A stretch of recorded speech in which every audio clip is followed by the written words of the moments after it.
काय नाव सर आपलं? राहुल रामटेके. आपल्याला काय त्रास होता? माझा मणक्यामध्ये 4 आणि 5 ह्या मणक्या लेफ्ट साईडला गॅप होती.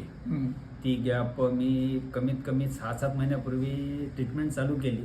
त्यामध्ये MR वगैरे करून घेतला, एक्सरे काढला. त्याने मला काहीच ॲलोपॅथिक औषधीतून आराम पडलेला नाही.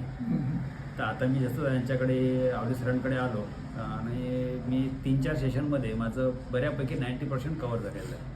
माझं वर्क हार्ड फॅब्रिकेशन वर्क आहे. त्या फॅब्रिकेशन वर्कमध्ये मला बसणं उठणं किंवा वजन उचलणं हा एक जनरली कंटिन्यूमध्ये काम राहते माझं.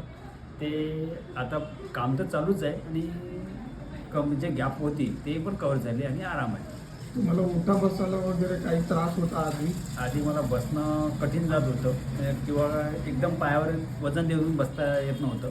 आज मी बसू शकतो सरळ रेषेमध्ये. ज्या आता कंडिशनमध्ये बसणं मी या कंडिशनमध्ये बसता येत नव्हतं. आज बऱ्यापैकी बसू शकतो, वर्क करू शकतो. जिन्यावरचं वर्क आहे माझं कंटिन्यूमध्ये डेली फॅब्रिकेशन म्हटल्यानंतर ते मी कंटिन्यू करू शकतो. हा एक बेनिफिट आहे मला थेरपीचा. बरं, तर लोकांसाठी काय म्हणणं आहे तुमचं? माझं एवढंच म्हणणं आहे की थेरपीचा प्रत्येकाने एक अनुभव घ्यायचा. अनुभव घेतल्यानंतर जसं मला अनुभव आला की मी बाकी ट्रीटमेंटपेक्षा ॲलोपॅथिकपेक्षा मला इथे आराम पडला, तसं तुम्हाला पण आराम पडेल एवढंच शुभेच्छा देऊ शकतो मी प्रत्येक कस्टमरला किंवा पेशंटला. Okay, thank you sir.